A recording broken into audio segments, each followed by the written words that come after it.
Welcome back, everyone, to the ADD Show, where we're not always right, but we're never wrong. As always, I'm Mark. And I'm Hans, and welcome back, everybody. I know you guys haven't heard from us since the live, but that was over a week and a half ago. We didn't record a few days ago. Mark had injured himself over here, so still kind of struggling in this chair over here, but we think he'll be all right. Other than that, Mark, how have you been? Been good. You know, just paying attention to sports and seeing what's going on. We decided today to talk, again, a little NBA, and we're going to talk a little NHL, and then probably a little football, a little baseball here and there. But other than that, how you been? Good. Busy today. Before we came on air, obviously, we celebrated Janine's birthday, your wife, obviously. Yep. That was kind of fun. Did some gardening today. Other than that, man, chilled. Nice. I'm ready for the draft. I know we talked about it with the fans. I know we both like all sports, but we don't always have time with family stuff to sit down and watch everything. But I can definitely tell you I'm excited for the NHL playoffs. Whether I watch the regular season, I always watch the NHL playoffs. It doesn't have to be my team. I love it. I think it's one of the best playoffs. To me, other than baseball and the NCAA tournament, the World Series and NCAA tournament, I think NHL is one of the best playoff series in sports. I'll say besides NCAA tournament, hockey playoffs is the best. And that's why I put the World Series in there. They're just great. There's the World Series, NHL playoffs, and NCAA playoffs are just things you don't miss, even if you're not a huge fan. They're just special. Yeah. So these are going to be good, and we're getting close with both. We're only, 2-3 weeks away with both. Yes. They're going to be starting in the same month. You know, hockey has 11 to 13 games left. Yep. So teams have either 11 or 13 games left. Yep. And in the NBA, there's 15 to 16 games left before the playoffs start. So it's going to be very interesting. So I wrote down some things, but the Eastern Conference to me for hockey. So the first 8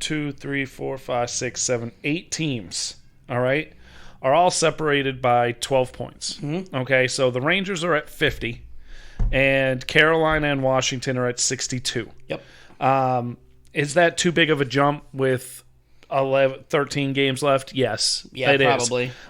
The thing that's interesting is Dallas has 46 points, Philly has 46 points, Chicago has 47, and Nashville has 49. They're right on their tail. So that bottom part right there, you could see any one of those 5 teams making the 8th seed. Mm-hmm. The Rangers are hot right now. I think they are going to come back to earth a little bit. The Bruins just had a huge win today against the Capitals. Mm-hmm. Ever since the trade deadline, the Bruins have been hot. Their defense has gotten healthy, and they traded for a guy, Hall, who not a lot of people know if you don't pay attention to hockey, but he's solidified that first line for Boston, and that first line is ridiculous.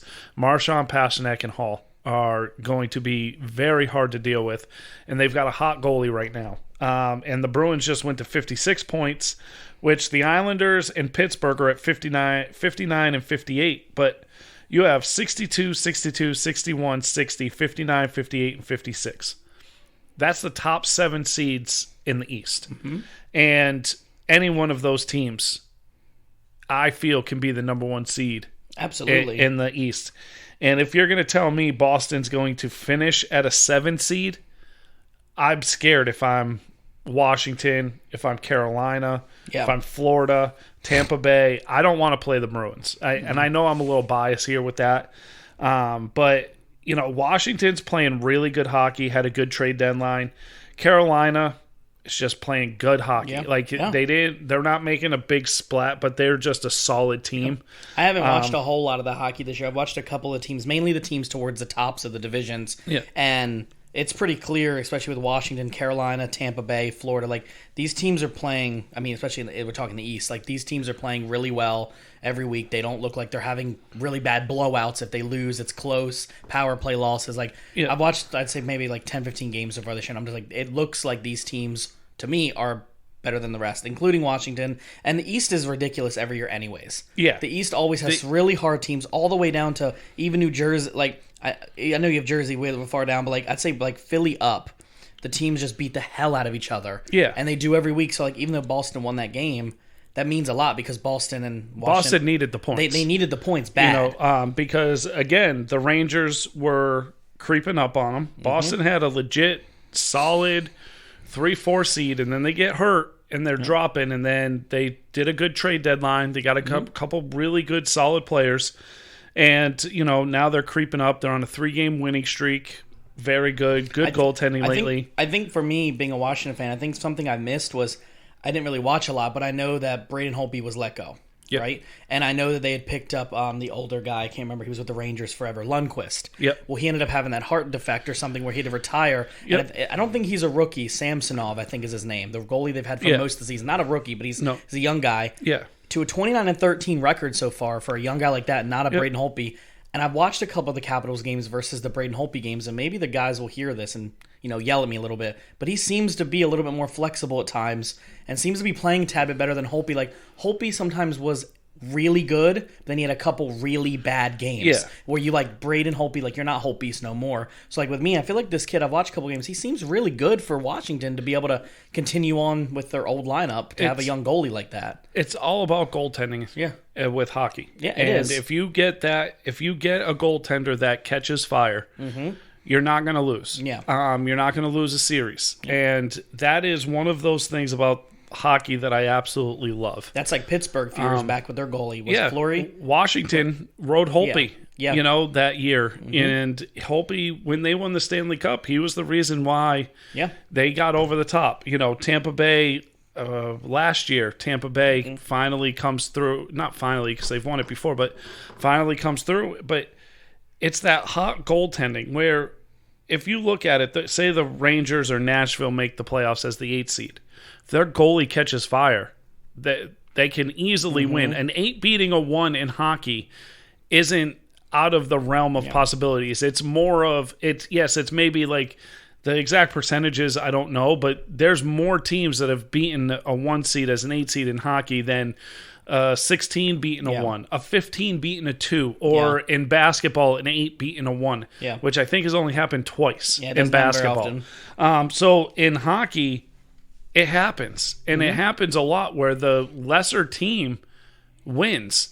It's almost like the records go to 0-0, and they mean absolutely nothing. And I think, to me, one of the reasons I like hockey is because with football, you have a 53-man roster. In hockey, you have a similar roster, obviously a lot less players, but it's not the same Ovechkin lineup the whole game, right? You have other lineups come in, and I think with hockey, that's what's important. Is I know you said the goalies are, and I'm not saying they're not, but with hockey, it's really important. Like with Ovechkin or the Capitals, when Ovechkin's not playing, or in other teams when they go to the bench, your second and third lineups and your second and third defensive lineups, that's where your team, who they are. Like when your starting lineup comes out of the game for maybe 10 minutes total in the game, that's where it changes everything. And a couple of these teams I'm watching their third, fourth lineup.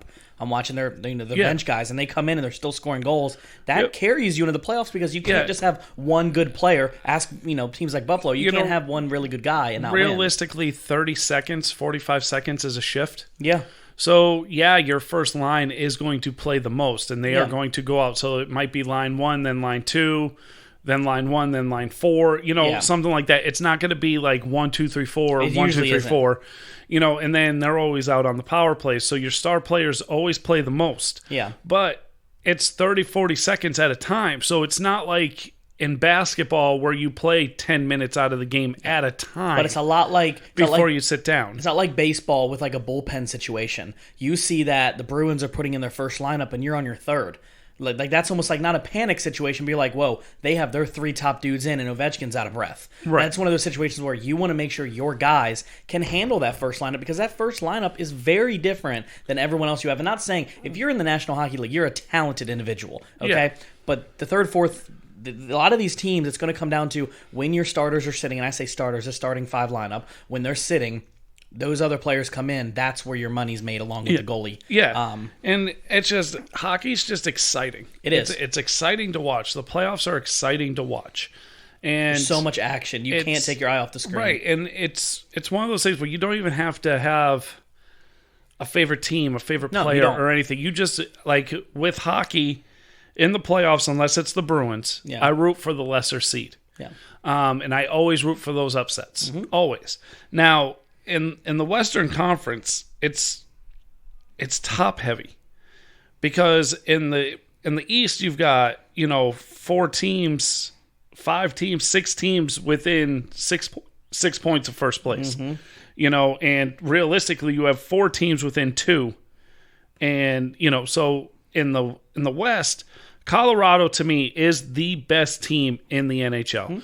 They are, in my opinion, by far the best. They have 64 points. That's pretty ridiculous. And Vegas, to me, is around the Carolina, Washington, Pittsburgh. They are very good, but they're only as good as their goaltending. And Vegas, lately, their goaltending has been which I don't know if they're, resting the starter and playing the backup more, where I know Rask got hurt, so the Bruins are playing a rookie and another guy. So it's really interesting to see the Bruins on this streak, where if Rask comes back healthy, watch out. But and I think another thing too is, I know I'm looking at each division individually, but like with the North, you have 3 to 4 points between each team. So like the standings, like with the North, like with Toronto 60 points, Winnipeg in second with 57, Edmonton 54. Like you're talking 4 to 3 points between each team, where that is a lot to make up. I know it's still the 13 games left, but it's not like it's 60, 59, 58, 57, like fighting like that Eastern Conference was. Yeah. The Whereas East has 4 teams within 5 points. Like realistically tonight, say Florida and Carolina, I don't know what the schedule is, but they play. Washington already lost. Washington could go to third. Yeah. And Tampa Bay, could tie Washington with a win, and you're looking at Florida, Carolina, and then Tampa Bay, Washington tied. Like all the fluctuation in these standings are so fluid. That's why hockey, realistically, you can't look at the playoff picture until there's like 3 games left. Yeah. Because there's so much movement. And then you could sort of say, okay, 3 games left, this is where they're going to be seated. And it's just not about your standings, it's about your points. Yes. In a way. So that's where it's different from most sports, where you look at some of these teams, their record's not that bad, but their points are where it's different, and that comes with everything else. So you're like, well, wait a second, how does this team have a better winning percentage than another team? I was like, but it's about the points, and that's the thing where it is hard to understand how that works, and that's why. Well, yeah, but you got to think, you get a point for going into, if you go into overtime and lose, you get a point. You get a point for a win. If you go into a shootout, each team gets a point. If you win in overtime, you get a point. If you win in regulation, you get 2 points. If you go to a shootout, both teams get a point. Yeah. It's really weird, like, how it works. They've been doing it forever, though, haven't they? So yeah, ever since they decided that ties weren't going to be a part of the game. And I want to say this real quick. I know this was different, but off topic, I just read this. But it's going to be very different to see another team added in next year, to actually see a full 32 teams. Yep. And that will change that Northern Conference. I tell you what, Vegas, they had a really nice draft when they made their team. Exactly. Expansion draft was stacked. If you watch how they built a team, that's the goal for Seattle this year. Because Vegas was in the Stanley Cup Finals their first year. I know that, and I'll tell you this because I got really lucky. I went to Game 2 of the Stanley Cup Finals for the Capitals. I went to that second game against Vegas, and I was like, this team for Vegas in their first year is stacked. But then I had to remember how they do it like NBA teams do. You get to keep a certain amount of players, and other players you can't. Yes. So Vegas technically didn't go out and start like the Jaguars did or start like a lower team the NFL did. They started at the top with some of the best players, and that's another thing Washington fans or Bruins fans are going to have to worry about. When Seattle makes a team, you can't protect every player. Right, and that's why, like, I know there's certain players that will not be there. You have there's a certain clause in there. Yeah, no, like Oshie. I know Oshie might not be because you're a Capitals guy, so Oshie might not be protected and he might be gone. Yeah. Somebody like Ovechkin will be protected, but Oshie won't because it's. I think I saw Wilson wasn't protected. That was a target that the Vegas had went after, but I guess they changed last second to protect him. They took. Was it Ron? I can't remember who it was. It was years ago now. But that's another thing, like someone who's like, if you're a Capitals fan, like Wilson or Ovechkin or like Oshie, these are people you don't want to lose. But when you but the thing is the thing that Vegas did that I absolutely loved was they took players. They didn't take the old superstar to sell tickets. No. They took players. Also, and the goalie was a stud. Yes, and that's the thing. But they took players to build around. So they took like these young, and they also traded a lot to get higher draft picks. where we won't do this. We'll give you this if you give us a first round pick. And so they did a lot of maneuvering, a lot of moving and shaking, and they built a team, and they didn't have any superstars. That was one of the reasons why I loved watching that team. Yeah, they were really good. Also, like, just that whole logo and I think they have the one of the stadium best and like that whole setup that they had going on there was just absolutely badass. When they unveiled the uniforms, and I saw them in person, like I said, we went down to the ice when I was at Game 2 of the Stanley Cup, and we walked down there to the ice level, and they were right there. I don't know what one of their main offensive players' names was. He was huge for them that year. I can't remember what it was, but he came right up to the ice, and I got really close to their uniforms. They look really slick, man, and everything about that uniform was like, if I wasn't a Capitals fan, I'd totally root for this team. Yep. But it was, like I said, it was an honor of my lifetime to be able to go to that. And it changed my perception of hockey. For me, anytime you see an expansion team, okay, and this is any sport, basketball's had a few of them, and baseball's had a few of them here and there. And the thing is it's so hard to build that team. It's so hard to figure out how to balance it and how to build it where it's not sustainable. Las Vegas right now is sustaining it. And if you're Seattle, you can only hope you do a quarter or a half of what Vegas has done. Yeah. Because I think this is year 3 or year 4. I think it's... When did the Capitals win the Stanley Cup? 2018, I think. So this is year 3 Yeah. of Vegas. And they have been near About the top. in this spot since then. And it's been amazing to watch. And it's just fun to watch. I actually was going into that World Series, the Stanley Cup Finals, with Washington against Vegas, and I actually didn't think Washington was going to win at all. And that's just with hockey. Like, being a Capitals fan, I was like, this Vegas team's good. Like, you don't know with hockey. You also had to remember, though, Washington had never done it. Exactly. They were always the best team that never made it. They were always the best points, never made the Stanley Cup, never got out of the first round, never got out of the second round. Longest of history. That was and them. So when people saw them make it to the finals, it was like, okay, now what? Sort of like when Peyton finally made it to the Super Bowl. Yeah. Okay, you're there. Let's see what you do instead of like always losing in that last, But it's, and I think it's very understated what Washington did in the offseason. He doesn't play a whole hell of a lot, but the signing of Chara was huge for Washington. And he is just that guy. He is that stabilizing force that you can have back there, and every once in a while, if he plays too many minutes, he's a liability. And I will say that. But he is also one of those guys in the locker room that's been there, done that. He's come back from 3-1. He's come back from, he's been beaten being up 3-1. Yep. He's got the experience, and I think Washington having him is making a huge difference. I just don't know, like, for me, I'm still going to hold on to the fact that speed and skill wins in the playoffs. Yeah. And I do believe that Washington is just a little long in the tooth.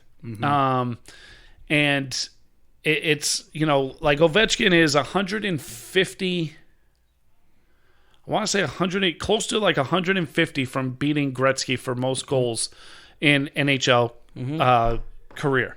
And that's a huge deal. Yeah. That's a huge deal. That is a good, he has 730, Gretzky has 894. Yeah. He's a good 4 years away from breaking this record. He's old. Yeah, he is. And I'm not saying he can't do it because he is that special. And I will say this. I will say, I know I give Ovechkin a lot of crap. Well, it's understandable. And everything, but he's capable of doing it. It's the same narrative as the Brady narrative. When's that cliff happen? See, this is to me, as watching Ovechkin for years, I've seen he's had moments of greatness, and he's had moments of a small tumble. You can see it, and he gets older every year. He skates slower every year. I know the guys will probably say something like that, but I've watched videos. He skates slower every year, and to me, I've watched enough of him where it seems to me he's I don't want to say gadget player. That's not right. He is probably one of the best players, if not the best player in hockey still at his age. Probably one of the best, okay? Yeah.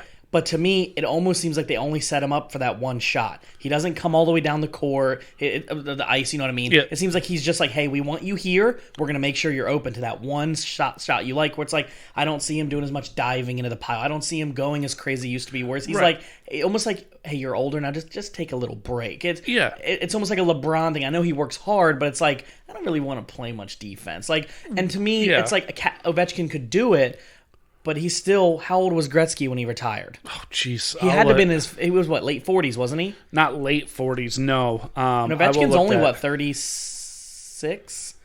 Maybe? 35? So, yeah, we'll look that up real quick, because I know if Ovechkin played to Gretzky's age, there's got to be still 8 to 10 years left. So Gretzky retired in 99, and he started his career. Where is it? Let me pull this up. I'll pull this up while you keep.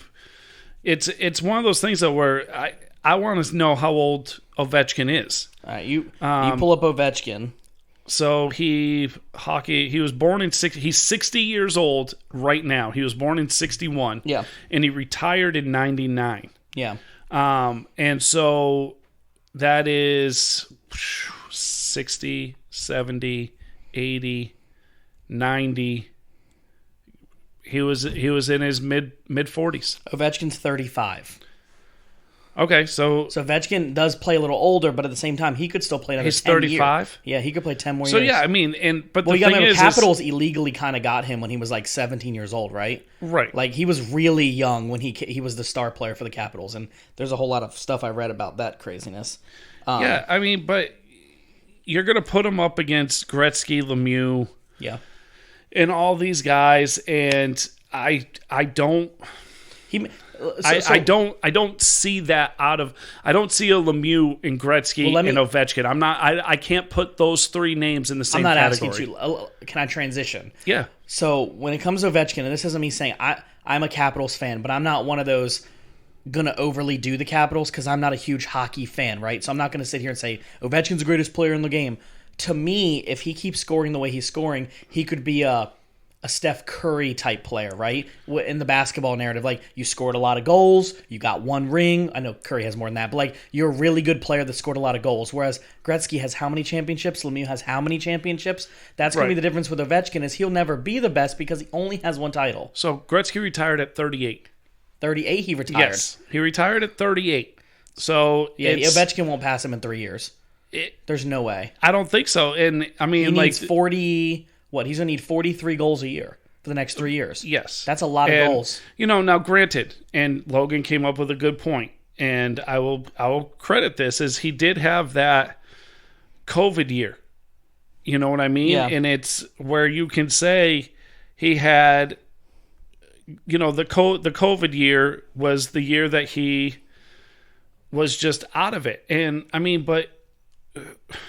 2,857 points Gretzky had in the regular season.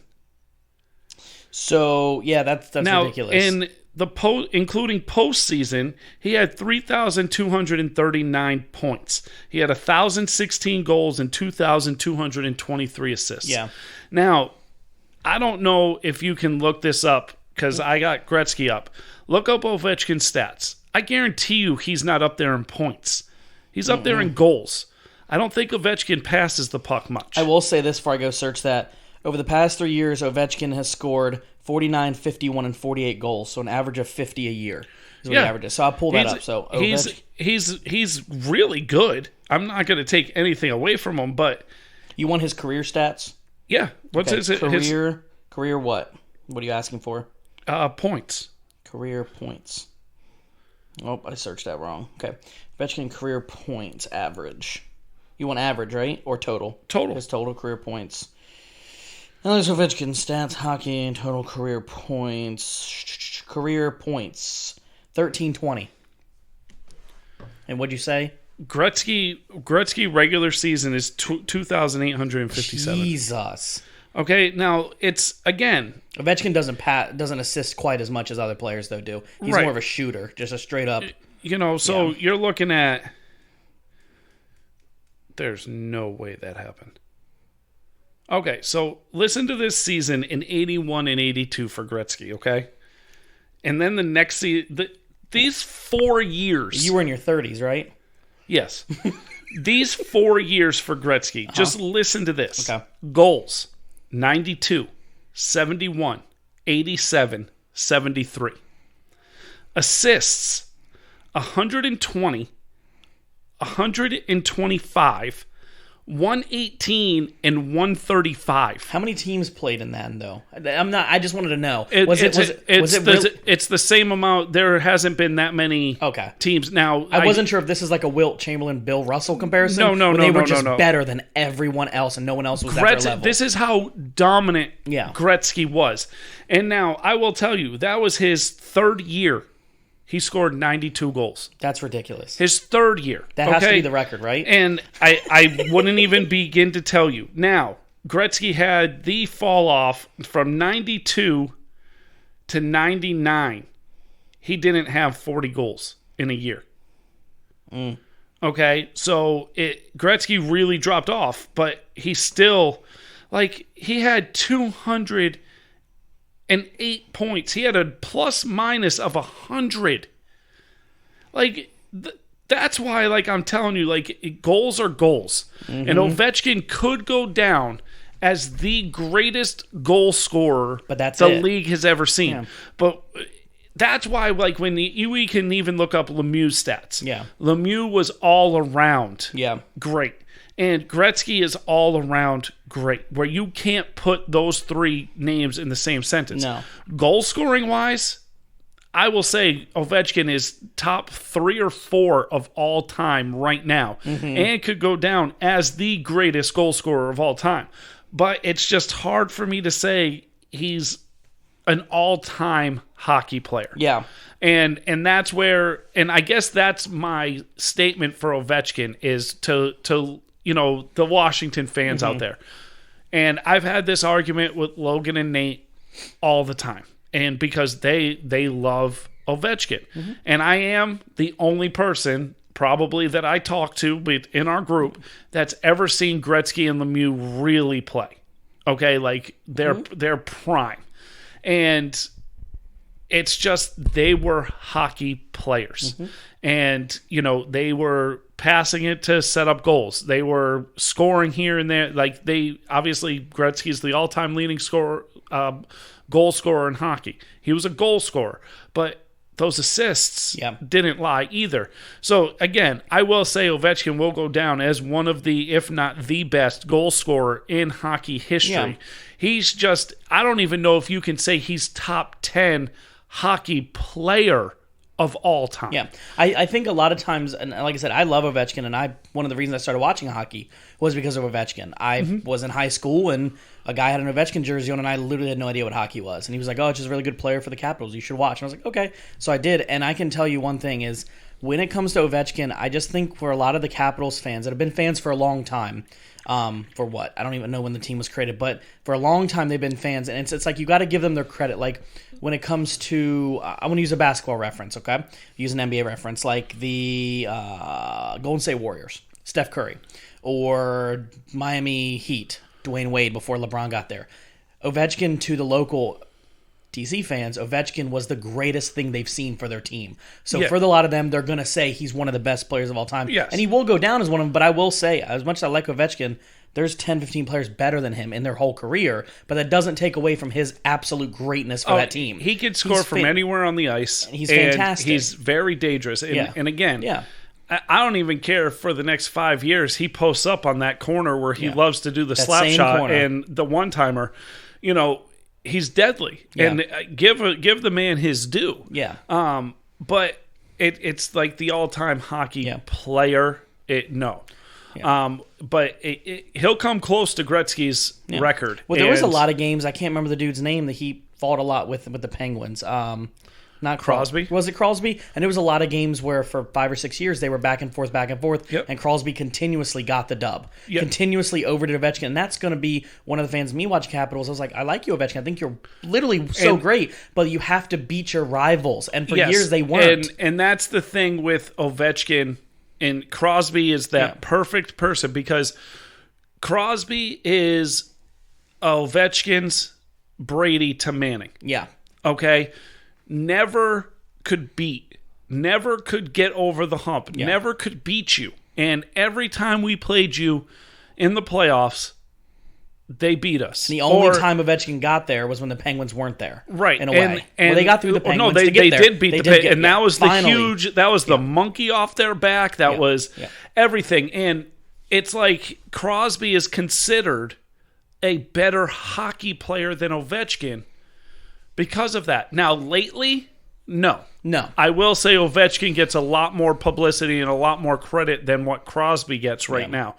But then, I would say 10 years ago, it was very 5 different. years ago, very different. And it's one of those things where you just have that, and I think the problem is for Pittsburgh is right now they're relevant, but the past few years, they haven't been that top team where they were that top team for a while. So you saw Crosby, you saw like the Ovechkin-Crosby era. And from what I can kind of tell to me is Pittsburgh in the NHL is kind of like Seattle in football the past few years. You're always kind of there, just a little bit irrelevant. You kind of make it there, but you're just not winning anymore. You get there by default. You're the best team pretty much. You're always a 3-4 seed type thing. But you're just not really good enough to beat the other teams. And that's not taking anything away from them. But I think from what I've watched, I think the top 4 teams on each side are, and I'm not going to count out Tampa Bay. I like them. I think in general, the Colorado, I think you have Washington, Carolina, Vegas, like I'm even going to go with Toronto, probably even Tampa Bay. Like these teams are just above the rest to me. And I just think it comes from great goalie play,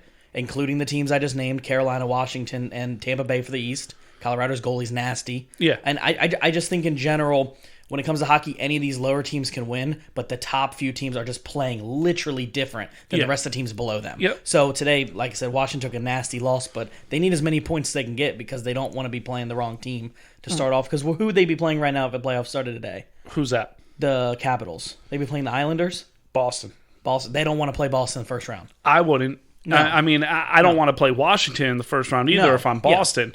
But that series this year has been pretty good, like high scoring. Boston and Pittsburgh are the monkeys on Washington's back. Same thing with Washington in basketball when they make the playoffs. Boston's always right there on their back. Yes. So if I'm Washington, I want to be playing the Islanders, Rangers.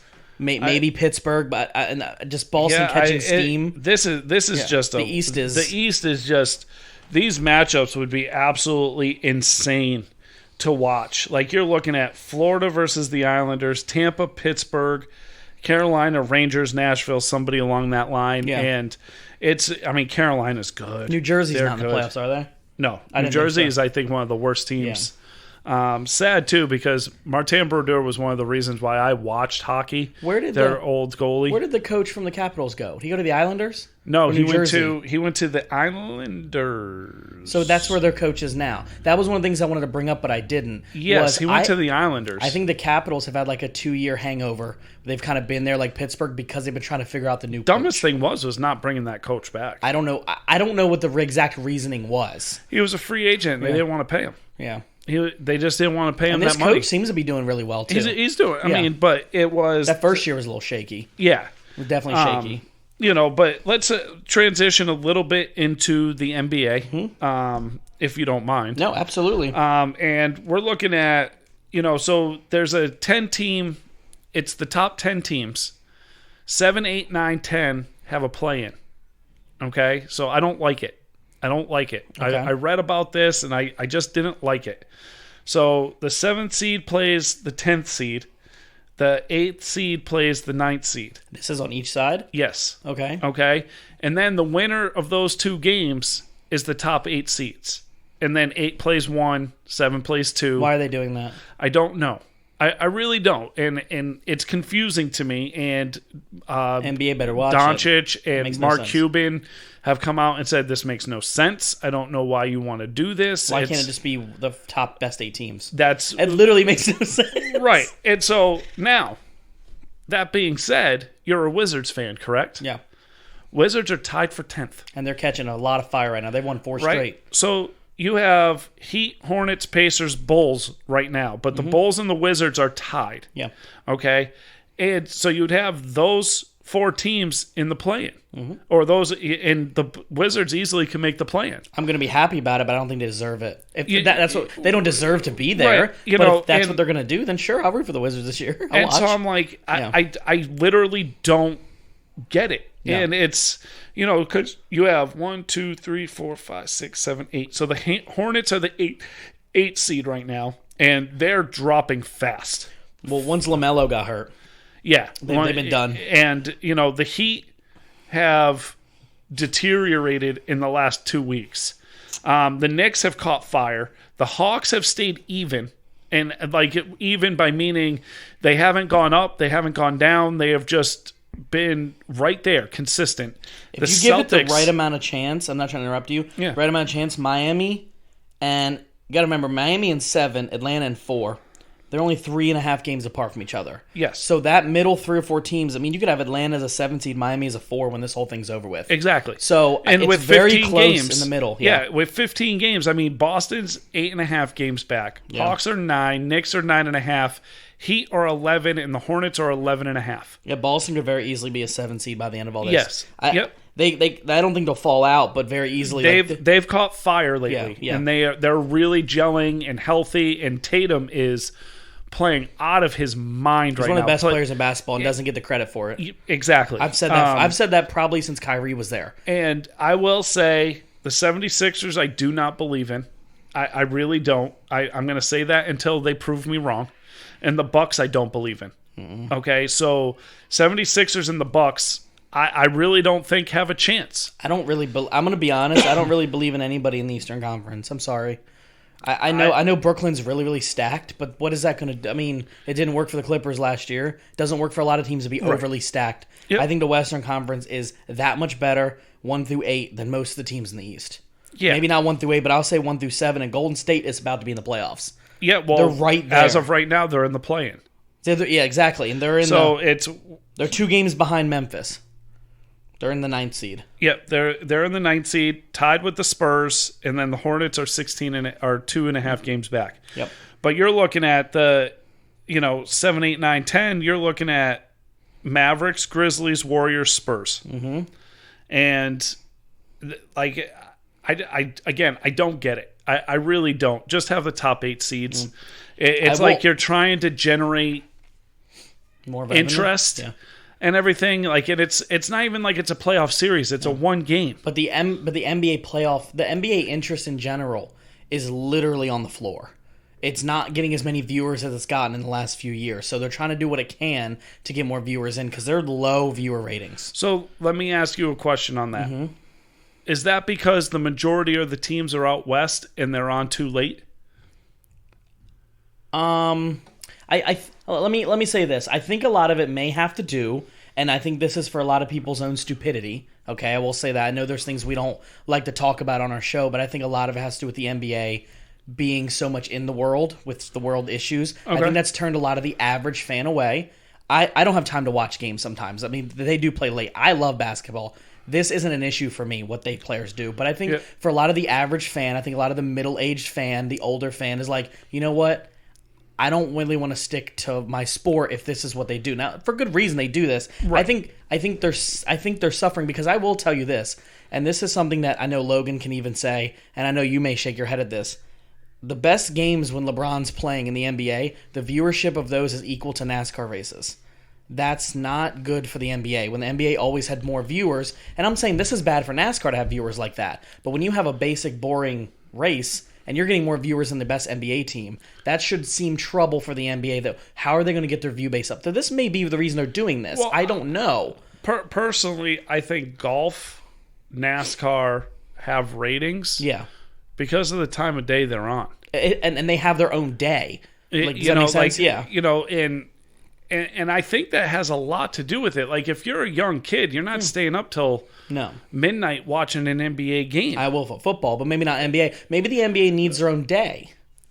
I know they kind of do the Wednesday thing, but yeah. See, like, back in the day, you had Sunday afternoon basketball. Like, you had a 12:30 game. Yeah. It wasn't like occasionally you would have a 12:30 game. Your number one game of the week was Sunday afternoon. Yeah. And it was always, that's when the Lakers and the Celtics played. The Lakers and the Celtics didn't play at 9 o'clock on ESPN. Yeah. They played at 2, 3 o'clock in the afternoon on Sunday. And you could be right. I'm not saying you're wrong. You could be right with them being on the West Coast and I'd say the 6 best teams and the 5 best teams are all out West. Yeah. I mean, I'd take the top 5 all healthy over any of the teams in the East right now. So it doesn't help they play out West. The top 16 teams,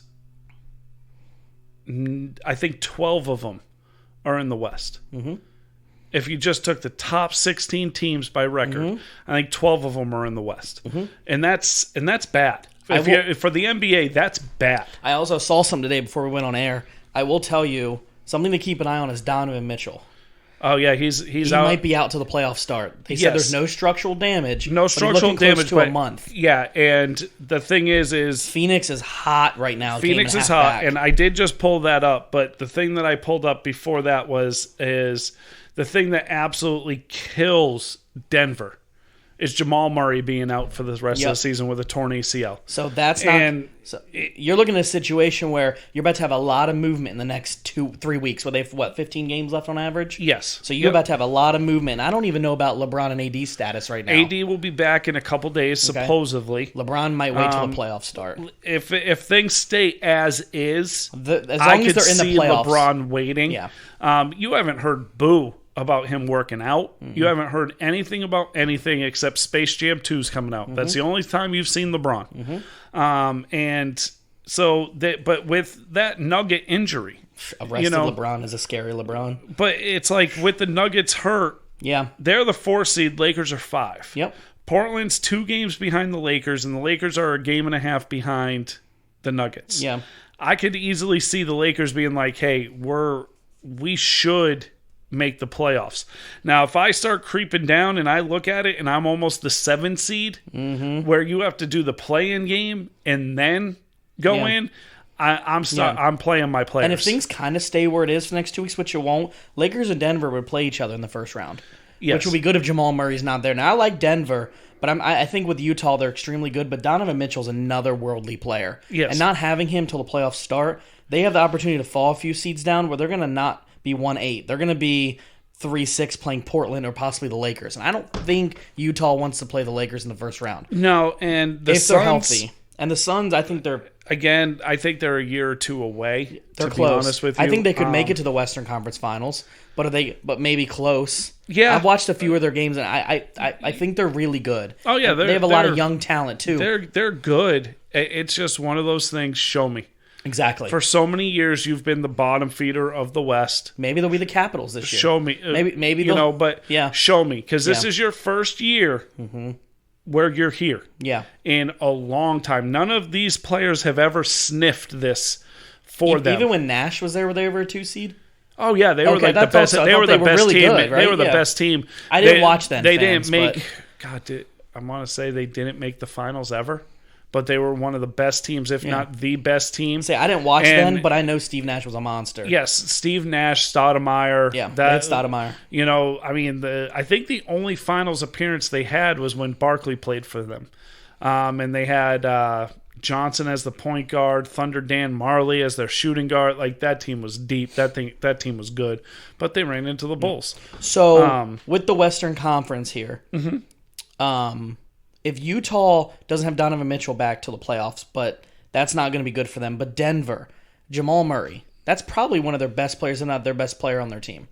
That's not going to be good for them. No. And they have a really strong team right now, even at center. I mean, I can't remember what his name is. Jokic. Thank you, Jokic. They got a really... I think just reading over the Western Conference team, I don't have faith, personally for me, in Portland, Dallas, or Memphis.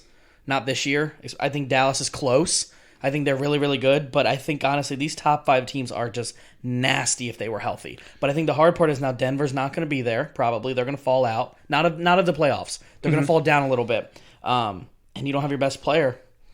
The Clippers are healthy. They're playing normal. They're playing good. Yeah. So I think the NBA playoffs are going to be very interesting where I think the West is just ultimately better than the East in every way. You might get a lucky East team. So you say no matter what, the Western Conference is going to win the finals? I do believe that. Okay, so no matter what, no matter who makes it, Western Conference is winning the championship. I think so. Okay. So you don't think the Nets or the Celtics can beat any of these teams? I think if any team that I'm looking at right now from the talent they have, I think the Nets are the only team that I think has enough to do it. And I like Boston. I have nothing against Boston at all. Boston in basketball is not a rival to me being a Wizard. I don't look at it like that. I think Boston's fantastic. I just think Brooklyn they're one game out of first, put it that way. Yeah. So they're right there. And they're catching fire. They're playing well together. But the thing is there enough? They're not even playing. That's what I'm saying. Is there enough balls to go around in the playoffs? No, like none of them have. They haven't played as a threesome yet. I don't think they've played yet. Didn't they just sign a center that's not playing now? Aldridge just retired because of heart. He was signed to them though, wasn't he? Yeah, yeah, and they just picked him up in free agency or something, right? He was bought out. He was bought out. So that's not going to help. But I think in general they're really good. I just think the talent and not just the talent, the experience, the older depth on the Western Conference is stronger, and that goes from Denver's been solid for a few years. This group.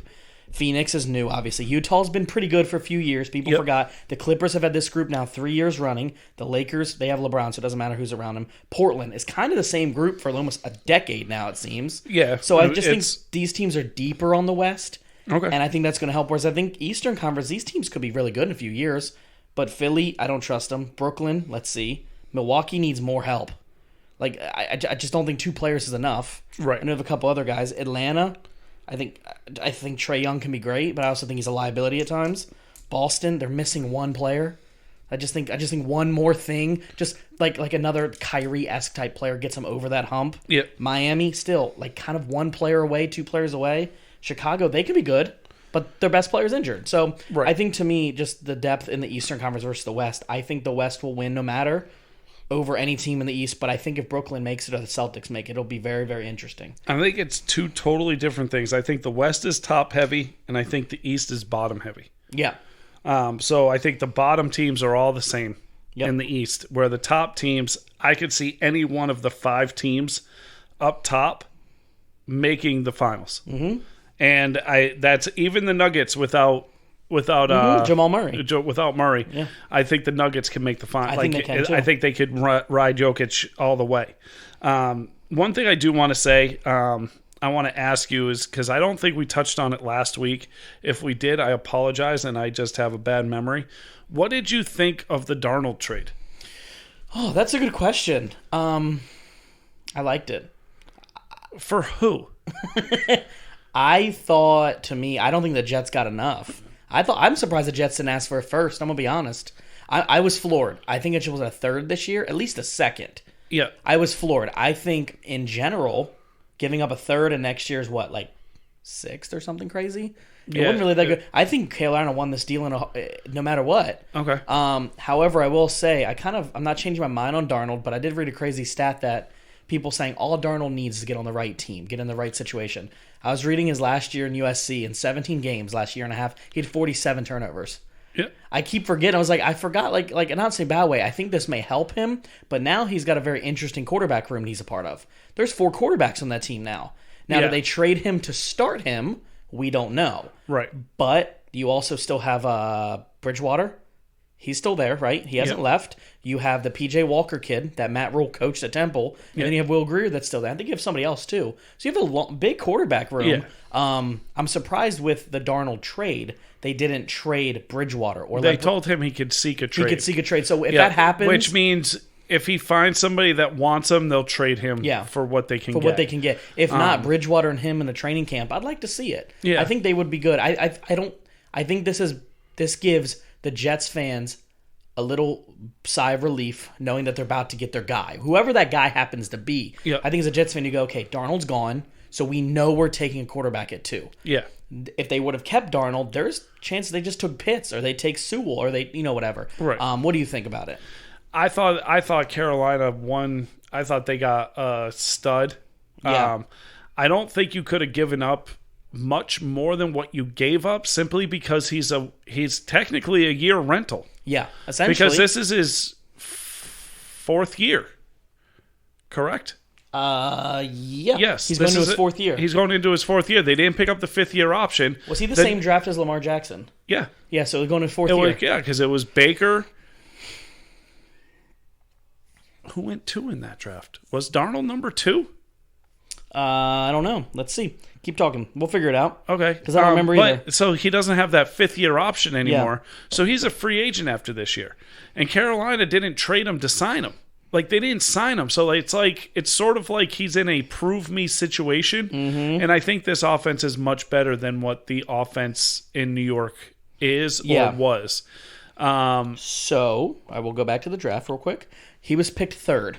Baker Mayfield was first. Yep. Who was second? Second was Saquon. Okay, that was the Saquon. And then it was... Denzel Ward, cornerback for Cleveland. Bradley Chubb.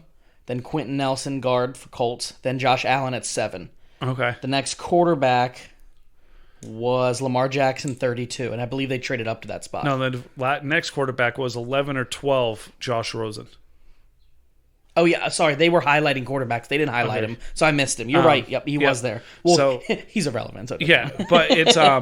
So, and it's just interesting to see that the new coaching staff for the Jets... They wanted their own team. Yeah. And they signed a lot of free agents. They cut a lot of players. They signed a lot of free agents, and they got rid of the quarterback, saying to me, they're putting their imprint on this team now. Yeah. And this is this new coach's new team. He wants his team. You're not going to waste a year with a 4th-year quarterback that you don't know about yet. And you have a good defensive-minded coach. Yeah. And he's going to get the quarterback he wants. And I thought they did pretty well in free agency. Pretty well. I thought they did decent enough to help out. This draft to me is just driving me nuts, though. I'm just ready for it. Yeah, dude. Because I'm sick of the talk. Well, I'm sick of the rumors now of like you were the Bengals fan, me as a Dallas fan. I keep hearing rumors of Dallas trading back, and I was like, don't. Literally, you can get the best corner, and you got the best one last year. I've read five different mock drafts by Bengal reporters in the last week, and they're none of them the same. And one's Sewell, one's Chase, one's Pitts, and I'm like, and it's like okay, and then it was like Chase, Pitts, Sewell.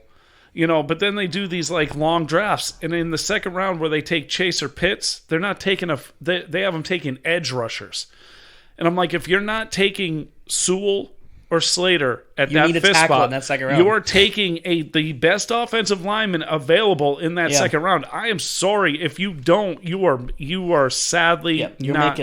And so, but it's just these next 2 weeks are going to drive me nuts because you're going to have trade rumors. You're going to have this.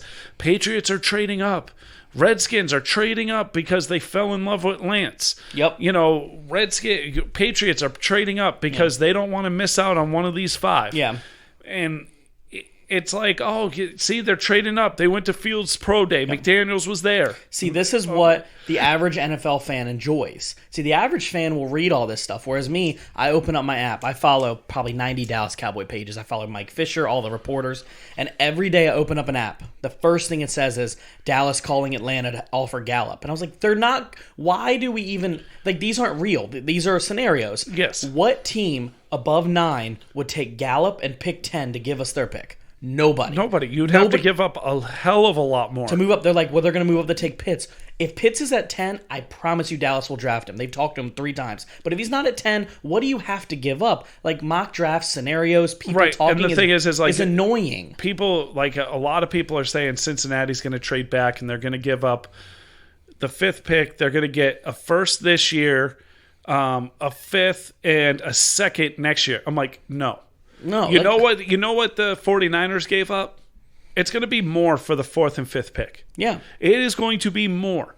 And the only reason why it is because you're going to see the 3 quarterbacks come off the board. The 1, 2, 3. hottest pick in the draft is 4. And if you can't get it at 4, you better get a king's ransom for 5. Like, exactly. If Pitts is sitting at 5 and y'all are going to take Chase, if I'm the Bengals, I want 3 first. Like a king's ransom. But that's what I'm saying. Like not a second. You're not taking bare minimum for the 5th pick. Like, because there's blue chippers in this draft. Oh, this is a deep draft. But after pick, and I'm going to say this, probably pick 10 or 11. Yeah. It's not game changers. Yeah. They're really, really, really good and could be game changers. Yeah. But the top 10 of this draft, like you're looking at, like I think Chase, Sewell, Pitts, Surtain. Yeah. I love Farley. I know he has back issues and he's dropping in the draft. He's short. Slater. The offensive Parsons. lineman, Parsons. Pitts. You're looking at 7 to 8 players. Plus, and I'm not even mentioning the quarterbacks that are going 1, 2, 3, and 4 or 5, like the 5 quarterbacks. Mm-hmm. You're looking at and they're game changers. They're team changers. Yep. And this is where at 5, if you are not offering me the world, I'm taking one of those game changers because you know what? I am going to be better this year. And I think if you're a Bengals fan, I would be ecstatic no matter what happens at 5 because you know it's 3 quarterbacks and then you know whatever the Falcons don't do, you're going to do the opposite. So you know the Falcons they're not taking Chase. I can promise you they're not taking Chase. No. There's no reason for it, right? Right. But let's say they take Pitts. You're sitting there going, okay, that's solved. But if they take Slater, okay, that's solved. Or Sewell. Literally going to be... That's the thing. Like if Slater or Sewell go, you got Pitts or... Yeah. Pitts or Chase. And if I'm a Bengals fan, Pitts would literally change my dynamic of the team. And I like Chase too. Pitts and Chase would change change everything on having there. A tight end like that for Burrow, though, having a tight end I think is a great bailout for a young wide receiver. Yes. And that's why I think helped Herbert last year with I just forgot his name.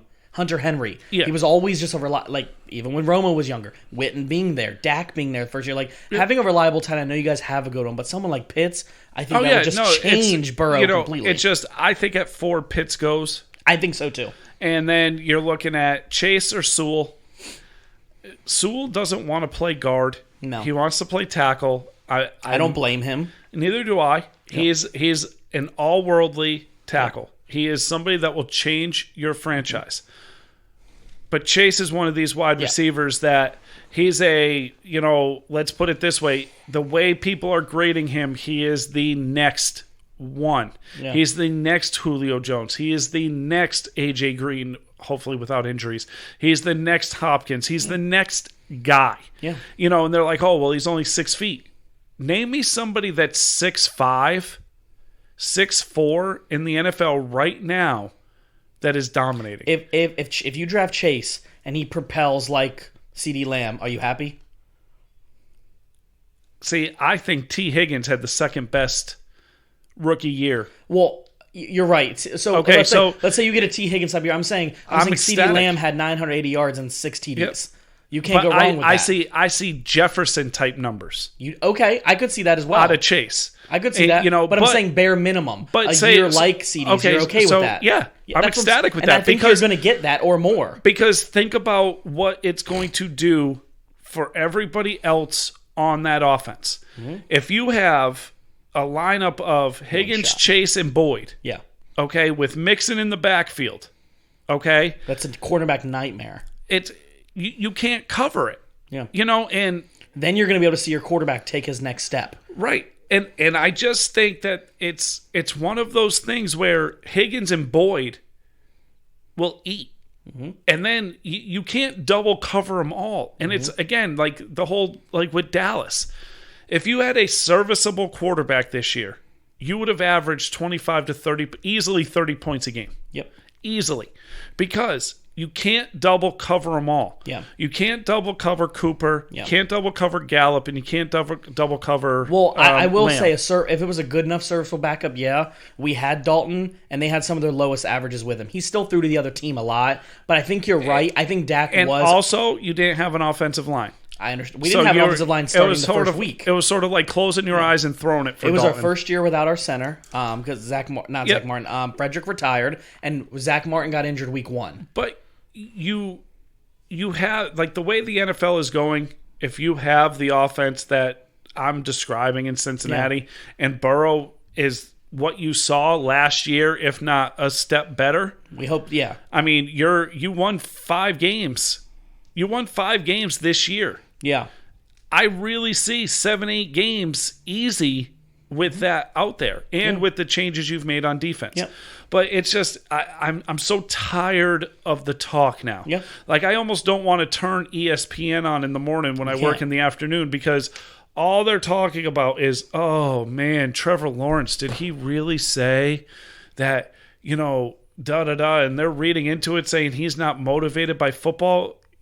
He said he doesn't have a chip on his shoulder because he's handed everything. Yeah. But it doesn't mean that he doesn't eat, breathe, and sleep football. Pretty sure this dude breathes, eats, sleep football. Right, and they're like, well, what if Fields said it? And I'm like, oh my God. So here we go with this whole ESPN race bait thing. Mm-hmm. And I'm like, I get it. It does happen. Yeah. But I'm just, to me, I don't think Fields is going to be very good. Mm-hmm. I think he could be. I could eat my words. I could be like Nate with Allen, Josh Allen. Nate was huge against Josh Allen, and finally has come around. Said I was wrong. I could be wrong about Fields. I could be, but I don't see it. Sort of like with you and Alabama quarterbacks, me and OSU quarterbacks. I don't see it.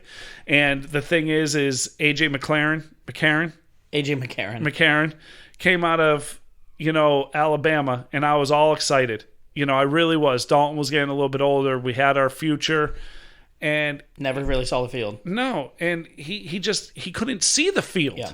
You know what I mean? And it's like, I don't know. I haven't probably watched ESPN in probably 5 years, and I think a lot of it has to do with exactly what you said. And I've said it in the group before: is I just don't like the disparity they use instead of using facts. They want to. ESPN it's sports news, right? Yeah. But I think a lot of times sports news, what they're doing is they're mixing sports and the news, right? And what they're doing by doing that is if a player talks about something, or a player something that just happened, and we'll say it as we get finished here. Alabama's quarterback in 2010. Do you know how long ago that was? It was 11 years ago, bud. Yeah. He was maybe not. I think it was 2013. He was literally 12 years old or something crazy. He posted song lyrics from a Soulja Boy song with a offensive word on his thing. And now teams are starting to say, well, maybe we shouldn't take him. He might be, he might not like certain people. And I was like, it was a song. That's what ESPN does. They're trying to find the smallest thing and make sure all their panel is on the same page. They're news anchors and they talk about sports, but none of them have any similar. They're not different. They're all the same. They talk about the same thing, and it just gets kind of annoying. That's why I like when Nate and the guys talk about they find a good podcast or they find a good this. Even something like us, we want to keep it fresh. We don't just want to talk about Lawrence. And I'd be honest with you, we've been talking 9 episodes now. We've mentioned Lawrence twice.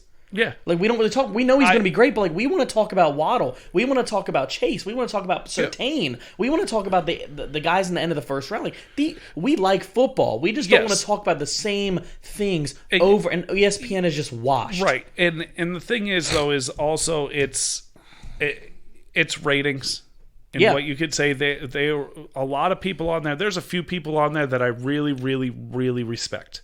Of course. And I will say that. But there's a lot of talking heads on ESPN. And it's all about who can yell the loudest. Yeah, and or say the most insane thing to get people to click on it on Facebook, be like, or, you're scrolling through, what did he just say? And you're, and it's, so it is one of those things. I mean, ESPN changed when they started letting people go who in the world and sports didn't agree on the same page as most of the people that worked there. Yes. ESPN had a big change. It started with Golick was one of them. He's not there. And there was another guy who did the Spanish show. Wasn't Spanish. Levitard. Levitard was gone. And then Will Kane was gone. I was like, this is weird. All these people are gone because they aren't following exactly what everybody else will say. And they wanted to, and it wasn't that they were wrong. They would argue the devil's advocate point. And then out of nowhere, they all lose their jobs and they all make their own podcast saying, this is why we left ESPN. And this is why nobody watches it, because you can't have 38 ESPN people and somehow from all other parts of the country. Will Kane just said this. There's 37 employees in one room. You're all from different parts of the country. How do you all agree on the same thing? Right. There's no way you're all the same. But on ESPN, it kind of is. So it's tough. That's why you guys should listen to us. Yeah. Because we're not the same. He's, old but I'm young. Next week we'll do, something, we'll talk something. Hopefully I can sit in the chair properly. And, you look like you're hurting. It's, but it's one of those things where, we're going to talk some baseball talk next week. A little bit of baseball, a little bit of, again, see where the hockey standings are, see where the NBA standings are. I think we'll have some NFL stuff by then. Yeah, and also before the playoffs start in hockey, I know our friend Logan wants to join the program to talk hockey. So we'll do a playoff preview for hockey coming up soon with Logan. And we'll do probably a draft special with Nate the week before the draft, couple days before the draft. A mock draft special. Even just a draft special with Nate if he's in for it and everything. But other than that, have a good week, guys. Yep, everybody have a great week.